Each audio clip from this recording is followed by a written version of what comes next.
નમસ્કાર, આપ જોઈ રહ્યા છો ગુજરાતની number 1 news channel news 18 Gujarati. હું છું સિદ્ધાર્થ ધોળકિયા। મહત્વના સમાચાર ઉત્તર ગુજરાતથી। અરવલ્લીમાં ઘઉંના ખેતરમાં ફરી આગ લાગી છે। મેઘરજના નવાગામમાં ખેતરમાં આગ લાગી છે।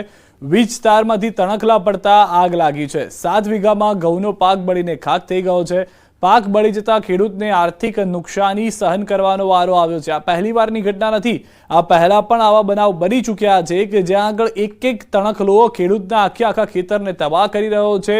મહિનાઓની મહેનત, મહિનાઓનું જે અહીંયા આગળ કરવામાં આવેલું નિવેશ હતું તે શૂન્ય કરી રહ્યો છે। 7 વીઘામાં ઘઉંના ખેતરમાં આ પરિસ્થિતિનું નિર્માણ થયું છે। આપ વિચાર કરો કે જે વ્યક્તિ કે જે ખેડૂત પરિવારે પોતાનો આખો સમય, આખી સિઝન આપી દીધી કે આ પાક તૈયાર થઈ જાય। આ પાક તૈયાર થયા બાદ આવનાર સમય માટે તેઓ થોડા પૈસા અથવા તો નાણાં એકઠા કરી શકે અને આવનાર સમયમાં અન્ય વધુ સારો પાક લઈ શકે। તે પાક હવે શૂન્ય થઈ ચૂક્યો છે। કેમ કે ખાલી એક તણખલો પડ્યો અને તેણે આખા ખેતરને આખું આગની ઝપેટમાં જે છે તે લઈ લીધું હોય તેવા દ્રશ્યો જોવા મળી રહ્યા છે। વધુ જાણકારી ન્યૂઝ 18 સંવાદદાતા હાર્દિક પાસેથી મેળવીશું। હાર્દિક, વધુ શું જાણકારી છે, જણાવશો?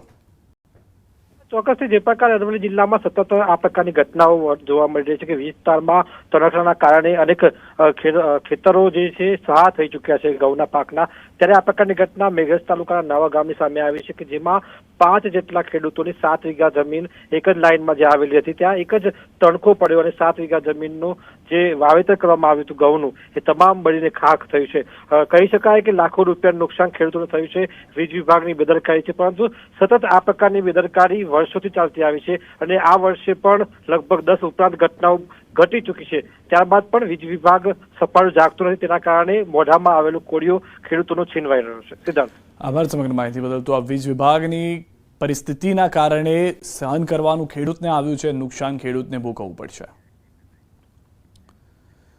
વડોદરા શહેરના TP13 વિસ્તારમાં અકસ્માત સર્જાયો હતો। ગત રોજ રાત્રે પૂરપાટ ઝડપે આવતી કારે પલટી મારતા અકસ્માત સર્જાયો હતો, જેના સીસીટીવી પણ જોવા મળ્યા છે। સીસીટીવીમાં જોઈ શકાય છે કે પૂરપાટ ઝડપે કાર ચલાવી બેફામ કાર ચાલક અકસ્માત સર્જ્યો હતો। સદનસીબે ઘટનામાં કોઈ જાનહાની થઈ નથી। પોલીસે કાર ચાલકની શોધખોળ હાથ ધરી દીધી છે। તો વડોદરાથી પણ દ્રશ્યો આપ જોઈ રહ્યા છો કે જ્યાં આગળ હજી પણ રફતારના જે રાક્ષસો છે તે બેફામ જઈ રહ્યા છે। અકસ્માતની ઘટના સીસીટીવીમાં કેદ થઈ છે। વધુ માહિતી ન્યૂઝ 18 સંવાદદાતા હાર્દિક પાસેથી મેળવીશું। હાર્દિક, જે રીતની વડોદરાની પરિસ્થિતિ છે, થોડા સમય પહેલા એક હજી અકસ્માત એટલો ભયંકર થયો, બીજી આ અકસ્માતની ઘટના TP13 વિસ્તાર કે જ્યાં આગળ નસીબથી કોઈ વ્યક્તિ હતા નહીં। વધુ શું જાણકારી છે સમગ્ર કેસમાં? બિલકુલ સિદ્ધાર્થ, જો વડોદરાની વાત કરીએ તો રક્ષિત કાંડ બાદ ફરી એક વખત અકસ્માતોનો વડોદરા રાઉન્ડ જે છે તે વડોદરામાં શરૂ થયો તેમ લાગી રહ્યું છે। ગઈકાલે જ 2 અકસ્માતની જુદી ઘટના બની, એમાં એક જે સિનિયર સિટીઝન છે તેમનું મોત નીપજ્યું અને બીજી વાત કરીએ તો આ છાણી વિસ્તારનો અકસ્માત TP13 વિસ્તારમાં અકસ્માત થયો હતો।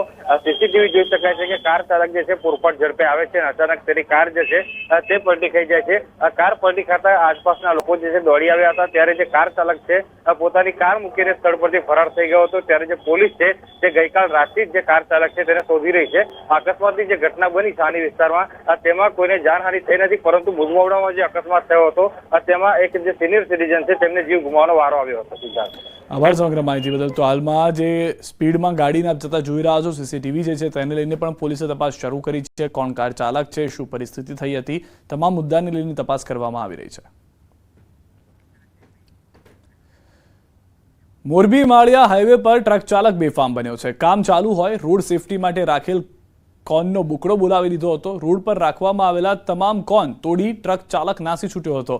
ટ્રક ચાલકનો આ વિડીયો વાયરલ થયો છે। હાલમાં તેને લઈને પણ પોલીસમાં ફરિયાદના આધારે હવે આગળ કાર્યવાહી કરવામાં આવશે। સામાન્ય રીતે આ ડાયવર્ટ કરવા માટે મૂકવામાં આવતા ટ્રાફિક કોન્સ છે કે જેનાથી લોકો બચીને નીકળે અથવા તો તે વિસ્તારમાંથી જતા અટકે, પરંતુ જે રીતે ટ્રક ચાલકે તમામ કોનને ઉડાડી દીધા છે બેફામ રફતારથી, તેને લઈને પણ કાયદાકીય કાર્યવાહી શરૂ થઈ ચૂકી છે। ન ફક્ત મોરબી પરંતુ રાજકોટમાં પણ ફરી સ્ટંટબાજો બેફામ બની ગયા છે। બાઇક પર સ્ટંટ કરતો વિડીયો વાયરલ થયો છે। કેસરી પુલ બાઇક પર સ્ટંટ બનાવી અને રીલ બનાવવામાં આવી ગયા હતા। સ્ટંટ કરવામાં આવે છે, રીલ બનાવવામાં આવી રહી છે, પર જે દ્રશ્યો પણ આપ જોઈ રહ્યા છો કે અન્ય વાહન ચાલકોના જીવ પણ હાલમાં જોખમમાં મૂક્યા તેવા દ્રશ્યો જોવા મળી રહ્યા છે। કેસરી પુલ પર બાઇક પર બનાવી રીલ, સ્ટંટની રીલ ઇન્સ્ટા પર પોસ્ટ કરાઈ, અન્ય વાહન ચાલકોના જીવ પણ જોખમમાં મૂકવામાં આવ્યા હતા। રખડતા ઢોર બિસ્માર રસ્તા અંગે હાઈકોર્ટમાં સુનાવણી। અમદાવાદ મનપા તરફથી કોર્ટમાં સોગંદનામું। સુનાવણીમાં હાઈકોર્ટની AMC પોલીસને ટકોર। 6 મહિના સુધી સળંગ આ પ્રકારે કાર્યવાહી કરો, ગેરકાયદે બાંધકામ ઊભા થાય તે પહેલા પગલાં લો, અટકાવવાના પ્રયાસો જરૂરી હોવાનું કોર્ટનું અવલોકન. સુનાવણીમાં કોર્ટ મિત્રનું સૂચન, આકરો દંડ થશે તો જ લોકો સીધા માર્ગે આવશે. રોંગ સાઈડ પર બેફામ વાહન ચાલકો સામે કડક કાર્યવાહી જરૂરી, તેવું પણ કોર્ટ મિત્રએ કહ્યું છે.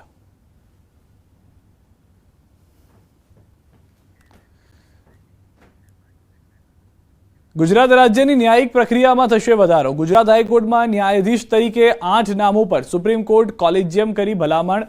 ગુજરાત હાઈકોર્ટમાં ન્યાયાધીશ તરીકે કુલ 52 મંજૂર જગ્યા, જેની સામે હાલ 32 ન્યાયાધીશ કાર્યરત. રાષ્ટ્રપતિની મંજૂરી મળ્યા બાદ હાઈકોર્ટ ન્યાયાધીશોની સંખ્યા 40 થશે.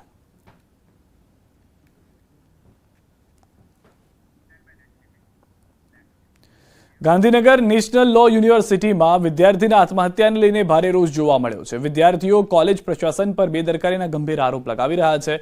વિદ્યાર્થીઓનો આરોપ છે કે હોસ્ટેલમાં તાત્કાલિક બચાવ માટે કોઈ સાધનો જ ઉપયોગમાં નહોતા. દરવાજો તોડી અંદર જવાની કોઈ વ્યવસ્થા નહોતી. વિદ્યાર્થીઓ દરવાજો તોડી અંદર ગયા ત્યાં સુધી પ્રશાસનનો એક પણ વ્યક્તિ પહોંચ્યો નહોતો. વિદ્યાર્થીનીઓની હોસ્ટેલની નર્સ ત્યાં આવ્યા પણ તેમને CPR આપતા પણ નહોતું આવડતું. તંત્રે બેદરકારીમાં 40 મિનિટ જેટલો સમય વેડફી નાખ્યો. વિદ્યાર્થીઓનું કહેવું છે કે 108ને પણ કોલ કર્યો પણ તે પણ ન આવી. વિદ્યાર્થીઓ પોતાની કારમાં તેને હોસ્પિટલ લઈ ગયા.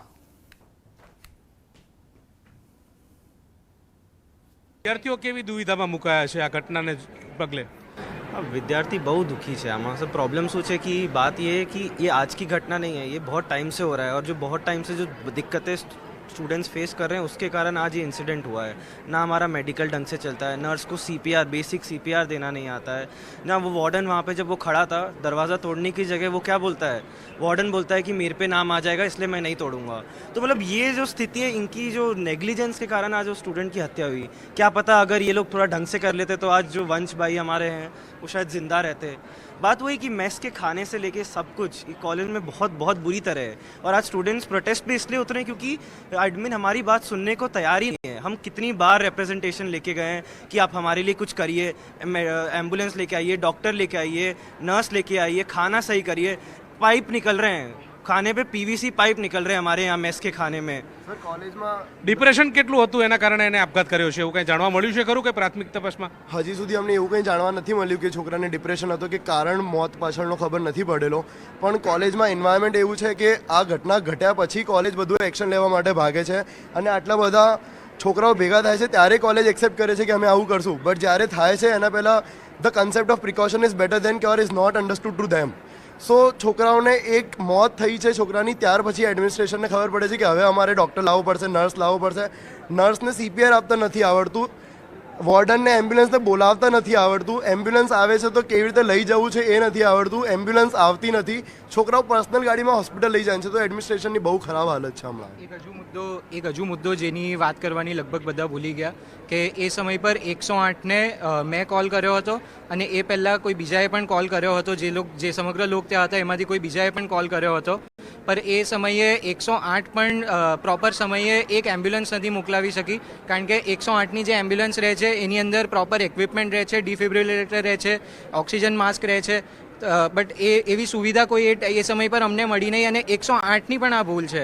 પર પ્રોબ્લેમ જ એ છે કે સરકારી ઇન્સ્ટિટ્યુશનમાં તમે હો તો ત્યાં હંમેશા જવાબદારીથી છૂટવાની જ વાત હોય છે. અને સર ચોક્કસથી ત્રીજા વર્ષની અંદર જે વિદ્યાર્થી વંશ જે છે તે અભ્યાસ કરતો હતો, ડિપ્રેશનમાં આવ્યો હોય કે અન્ય કોઈ કારણો હોય, તે કારણો સાથે તેણે આપઘાત કરી લીધો છે અને તેના કારણે તમામ જે લોકો અહીંયા અભ્યાસ કરી રહ્યા છે તમામ લોકો જે છે તે દુવિધામાં મુકાયા છે. હવે આ જે આત્મહત્યા કરી છે તેની પાછળનું કારણ શું છે તે અનેક કારણો જે છે તે સામે જવાબદાર આવી રહ્યા છે. સાથે તે પૂરતી સુવિધા ન હોવાના પણ કારણો જે છે તે જોવા મળી રહ્યા છે. હવે આ સુવિધા ક્યારે મળે છે આ વિદ્યાર્થીઓને અને ક્યારે આ વિદ્યાર્થીઓ જે છે તે આ સુવિધામાં પ્રાપ્ત કરે છે તે તો જોવું રહેશે. पंकज मकवाना साथ गौतम श्रीमाली, न्यूज़ 18 गुजराती, गांधीनगर.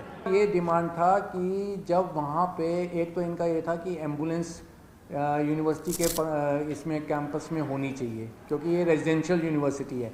तो ये लोग बार बार जो हैं बहुत टाइम से एम्बुलेंस की डिमांड कर रहे हैं.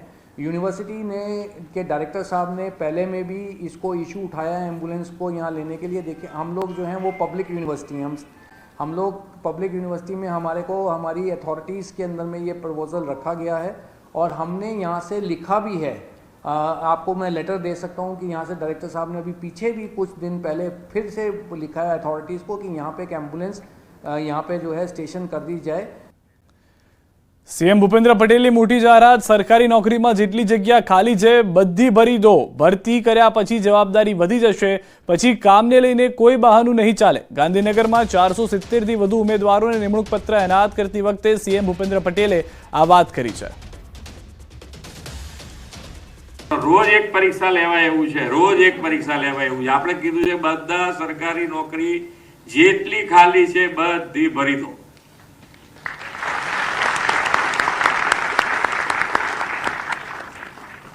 પછી આપણી જવાબદારી જે અત્યારે છે એના કરતા ડબલ થઈ જાય તમારી ને અમારી બધાય, કે બધાય નોકરી પછી કરતા હોય. પહેલા તો શું છે કે યાર માણસ ઓછા છે, સ્ટાફ ઓછો છે, તો અમારું વ્યાસજી ક્યાંક કહીએ દે કે યાર બે માણસ ઓછા હોય તો કેવી રીતે કામ થાય અમારાથી.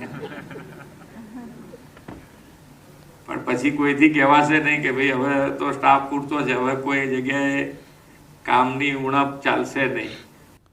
અને સમાચારમાં હવે વાત પોલીસનો દંડો, તંત્રનો હથોડો.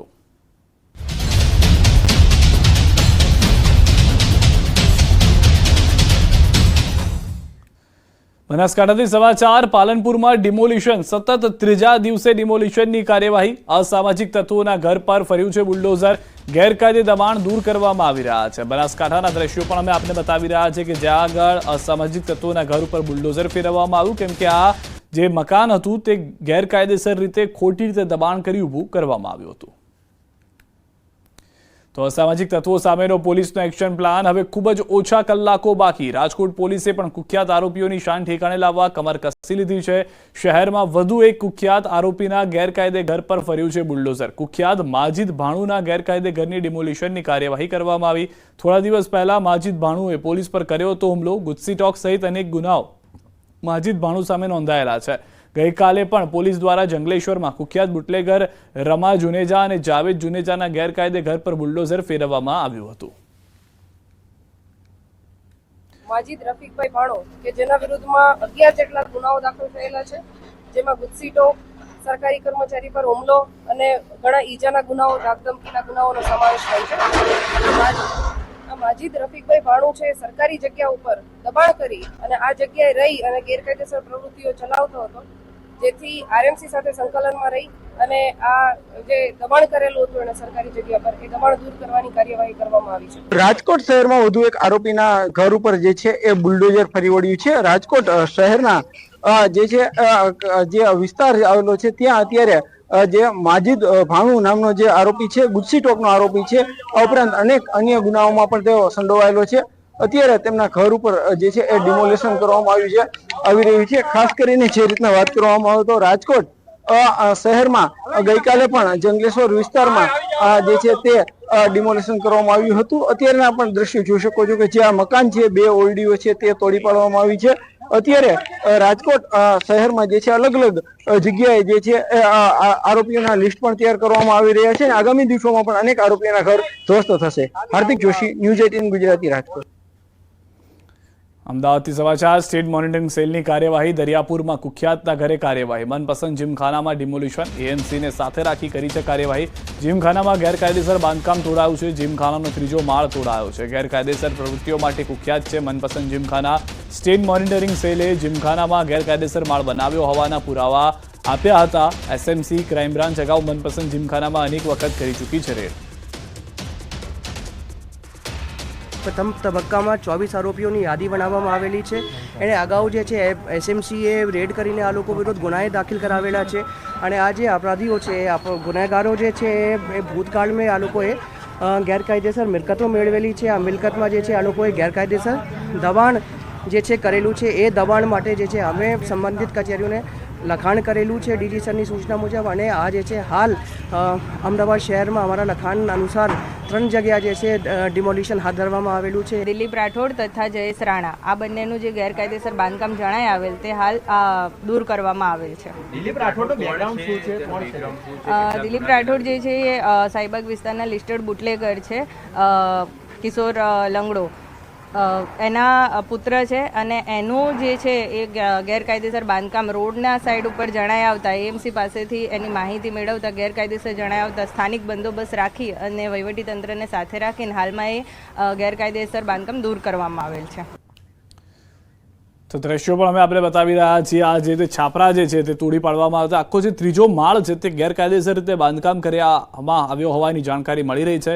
મનપસંદ જીમખાનું કે જેમાં લાંબા સમયથી રેડ કરવામાં આવી રહી હતી. અનેક વિસ્તારોમાંથી આ એક વિસ્તાર છે કે જ્યાં આગળ ગોરખ ધંધા ચાલતા હતા. અસામાજિક તત્વોનો અડ્ડો બની ગયો હતો. અને સૌથી વધારે મહત્વની વાત, જ્યારે આવી જગ્યાઓ મળી છે, આ જગ્યાઓમાંથી અનેક એવી વસ્તુઓ મળી છે કે જે ઘણી વખત દેશ વિરોધી કૃત્યમાં પણ ઉપયોગમાં લેવામાં આવી હોઈ શકે. તો હાલમાં આ તમામ મુદ્દાઓને ધ્યાનમાં રાખવામાં આવ્યા છે. પોલીસ પ્રોટેક્શન સાથે એએમસીએ કાર્યવાહી કરી હતી અને આ અસામાજિક તત્વોના જે અડ્ડાઓ છે તેને નેસ્તો નાબૂદ કરવામાં આવી રહ્યા છે. દ્રશ્યોમાં પણ આપ જોઈ રહ્યા છો, છાપરા હતા તે ઉખાડી કાઢવામાં આવ્યા છે. તો વસ્ત્રાલમાં આતંકવાદ એક્શનમાં છે. અસામાજિક તત્વો સામે એક્શનમાં પોલીસ જોવા મળી રહી છે. ગુનેગારોના ગેરકાયદે બાંધકામ પર બુલડોઝર ફર્યું છે. ડિમોલિશન દરમિયાન મળી છે દારૂની બોટલો. સરખેજમાં 5 આરોપીઓના બાંધકામ તોડી પાડ્યા. શંકરપુરા નજીક બાંધકામ દૂર કરવાની કામગીરી શરૂ કરવામાં આવી છે. તો અમદાવાદમાં બુટલેગરોના ઘર ઉપર પણ બુલડોઝર ફરી રહ્યું છે. પોલીસ અને એએમસીના સંકલનથી કાર્યવાહી થઈ રહી છે. યાદી પ્રમાણે ગેરકાયદે બાંધકામ પર તવાઈ છે. સરખેજ ઉજાલા સર્કલ નજીક કાર્યવાહી છે. 5 બુટલેગરોના મકાન તોડી પડાયા. પોલીસના ચાપતા બંદોબસ્ત સાથે કાર્યવાહી કરવામાં આવી છે. તો પોરબંદરના છાયા વિસ્તારમાં ફરી એક વખત ડિમોલિશન. છાયા પંચાયત ચોકી વિસ્તારમાં ડિમોલિશનની કામગીરી હાથ ધરાઈ. 4 થી 5 ગેરકાયદેસર કાચા પાકા મકાનો તોડી પાડવા કામગીરી કરવામાં આવી. ચુસ્ત પોલીસ બંદોબસ્ત સાથે દબાણ દૂર કરવામાં આવ્યા છે. કાર્યવાહીના દ્રશ્યો આપ જોઈ રહ્યા છો. ધારકો છે 6 થી 7 જેટલા. અમને અમે અગાઉ વારંવાર નોટિસ આપી હતી અને છેલ્લે 2 વખત ખાલી કરવાની નોટિસ આપી. આજે મહાનગરપાલિકા અંદાજિત 6000 ચોરસ ફૂટ જેટલી જગ્યા ખાલી કરાવી છે. એની બજાર કિંમત અંદાજિત 1.5 કરોડ જેટલી થાય છે. ખેડાથી સમાચાર. કઠલાલમાં મારામારીના દ્રશ્યો જોવા મળ્યા છે. 12 માર્ચ થયેલી મારામારીનો વિડીયો હવે વાયરલ થયો છે. અપશબ્દો બોલી બાઇક સવારોએ કર્યો હતો હુમલો. બુટલેગર પ્રતીક અને તેના સાગરીતોની દાદાગીરી. લાકડી અને હથિયારોથી કર્યો હતો હુમલો. જાનથી મારી નાખવાની આપી હતી ધમકી. પોલીસે 4 શખ્સો સામે નોંધી હતી ફરિયાદ. દ્રશ્યોમાં પણ આપ જોઈ રહ્યા છો કે અપશબ્દો બોલવામાં આવી રહ્યા છે. એકબીજાને મારવામાં આવી રહ્યા છે. લાકડી દંડાનો ઉપયોગ કરવામાં આવી રહ્યો છે.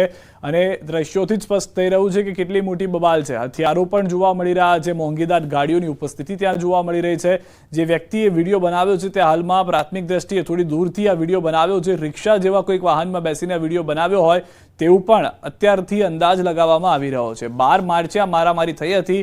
ધૂળેટી પહેલાની આ મારામારી કે જેનો વિડીયો હવે વાયરલ થયો છે અને તેને લઈને કાર્યવાહી કરવામાં આવી રહી છે. અસામાજિક તત્વો જે રીતે ફક્ત અમદાવાદ પૂરતા કે મોટા શહેરો પૂરતા સીમિત નથી રહ્યા તેના પુરાવા છે. આ પહેલા પણ અસામાજિક તત્વોએ બેફામ રીતે અનેક વિસ્તારની અંદર જે બબાલ હતી તે કરી હતી અને તેને લઈને જ પોલીસે હાલમાં 4 શખ્સો સામે ફરિયાદ નોંધી લીધી છે. વધુ માહિતી ન્યૂઝ18 સંવાદદાતા ઉમંગ પાસેથી મેળવીશું. ઉમંગ, સમગ્ર ઘટના શેને લઈને ઘટી હતી? શું કહેવું છે અપરાધીઓનું? કઈ રીતે તપાસ કરવામાં આવી રહી છે પોલીસ દ્વારા? બિલકુલ સીધા ચોક્કસથી વાત કરો તો ખેડા જિલ્લા પંચાયતની જે કાકરખાડ જિલ્લા પંચાયત છે, કાકરખાડ જિલ્લા પંચાયત સીટના મહિલા પૂર્વ સદસ્ય છે તેમના ઘર ઉપર લિસ્ટેડ બુટલેગરોએ હુમલો કર્યો છે.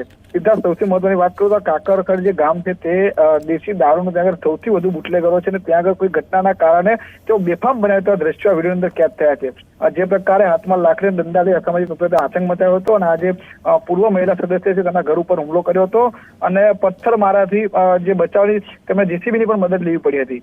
મહત્વની વાત કરો તો પ્રતિક ઉર્ફે પિન્ટુ નામનો જે બુટલેગર છે તે ગુનાહિત વિસ્તાર ધરાવે છે. તેમ છતાં પોલીસ તેના વિરુદ્ધ કોઈ પણ કાર્યવાહી ન કરતી હોવાથી આ પ્રકારની ઘટના બની હતી. હાલમાં તો કઠલાલ પોલીસે ગુનો દાખલ કર્યો છે, પરંતુ આટલો બધો સમય વીતી ગયો છે પરંતુ તેમ છતાં કોઈ પણ આરોપીની અટકાયત નથી થઈ. આભાર સમગ્ર માહિતી બદલ. હાલમાં તો જે રીતે તપાસ છે તે કરવામાં આવી રહી છે. હજી પણ આરોપીઓ ધરપકડથી દૂર. સાવલી પાલિકામાં મહિલાઓએ મોરચો માંડ્યો છે. 3 દિવસથી પાણી ન મળતા રોષે જોવા મળી રહી છે મહિલાઓએ પાલિકાનો કર્યો છે ઘેરાવ. પાલિકાના સત્તાધીશો સમગ્ર બાબતે મૌન છે. મહિલાઓએ સૂત્રોચ્ચાર કરી વ્યક્ત કર્યો છે રોષ.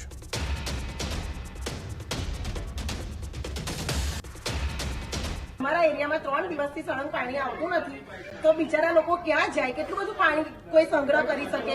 એમના ઘરોમાં તો બોર કુવાન બધું હોય તો એ લોકો વાપર્યા કરે, પણ અમારા ટાંકા બી ખાલી થઈ ગયા છે. નાના નાના છોકરાવાળા શું કરે? નિયમિત પાણી નથી આવતું, નિયમિત કચરાવાળા નથી આવતા, કશો જ વિકાસ કરતા જ નથી.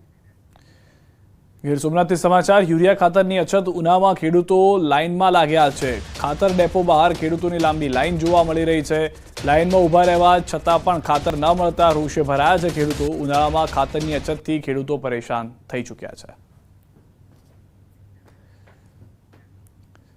ભાવનગરથી સમાચાર. રેલવે કર્મચારીએ કર્યો છે આપઘાત. ટ્રેન નીચે જંપલાવી કરી આત્મહત્યા. એપીઓ દીનાનાથ વર્મા પર ત્રાસ આપ્યાનો આરોપ. પરિવાર અને સહકર્મીઓએ લગાવ્યો છે આરોપ. રેલવે વર્કશોપના 850 કામદારો હડતાલ પર ઉતર્યા. એપીઓને સસ્પેન્ડ કરવાની માંગ સાથે હડતાલ કરવામાં આવી છે.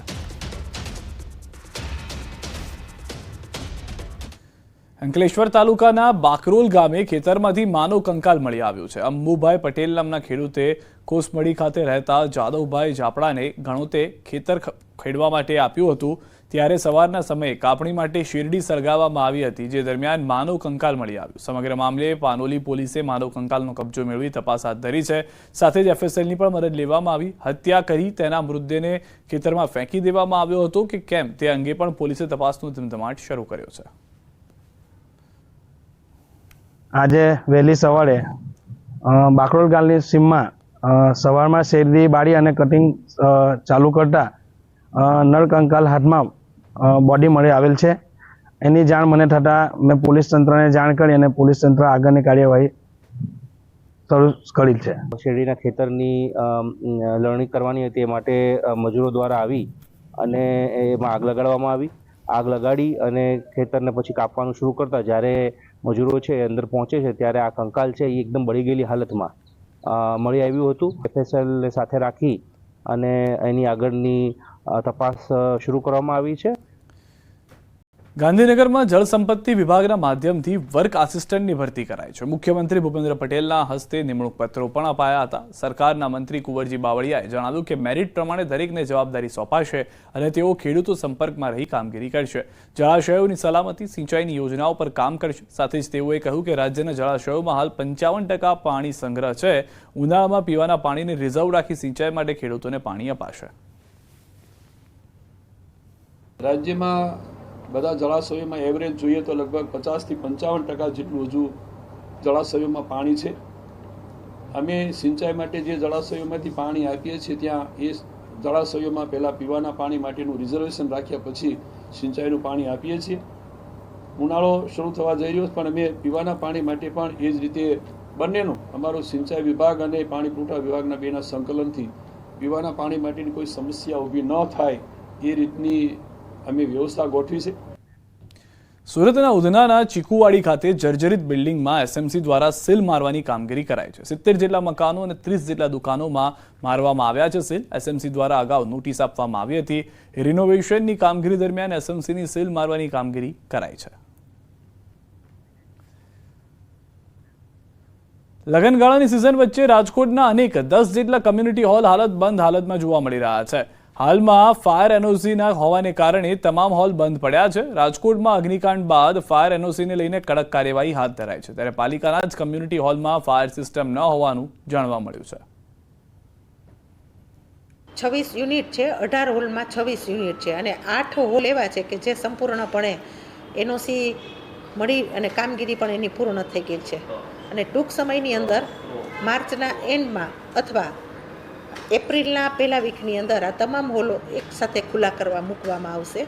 રાજકોટ શહેરમાં 18 જેટલા જે કોમ્યુનિટી હોલ આવેલા છે. જો કે 18 પૈકીના અનેક કોમ્યુનિટી હોલ છે તે અત્યારે બંધ છે અને બંધ હોવાનું કારણ એવું છે કે અત્યારે અહીંયા ફાયર એનઓસી નથી. છેલ્લા 7 મહિના જેટલો સમય વીતી ગયો છે. આમ છતાં પણ આ કોમ્યુનિટી હોલ છે તેમનું ફાયર એનઓસીનું કામ પૂર્ણ નથી થયું, જેમના કારણે જે લોકો હોય છે, મધ્યમ વર્ગના લોકો, ગરીબ વર્ગના લોકો હોય છે, જે આ કોમ્યુનિટી હોલમાં પોતાનો પ્રસંગ કરવા ઈચ્છતા હોય છે, આમ છતાં પણ તેઓ નથી કરી શકતા. સામાન્ય રીતે લોકોને સરળતાથી અને વ્યાજબી ભાવે જે છે પ્રસંગ કરી શકે એટલા માટે મહાનગરપાલિકા દ્વારા કોમ્યુનિટી હોલ બનાવવામાં આવ્યા હતા, પરંતુ ફાયર એનઓસીના અભાવે આ બંધ છે. ટીઆરપી અગ્નિકાંડની ઘટના બાદ જે છે છેલ્લા 7 મહિનાથી અહીંયા ફાયર એનઓસી માટેની કામગીરી ચાલી રહી છે. જો કે હજુ સુધી કેટલીક જગ્યાએ ટાંકાઓ બની રહ્યા છે, કેટલીક જગ્યાએ નવી પાઇપલાઇનો નખાઈ રહી છે. આમ છતાં આ કામગીરી જે છે એ પૂર્ણ નથી થઈ. એટલે કે કહી શકાય કે આ જે લોકોની સુવિધા માટે જે બનાવવામાં આવેલા આ જે કોમ્યુનિટી હોલ છે તે ક્યાંક ને ક્યાંક અત્યારે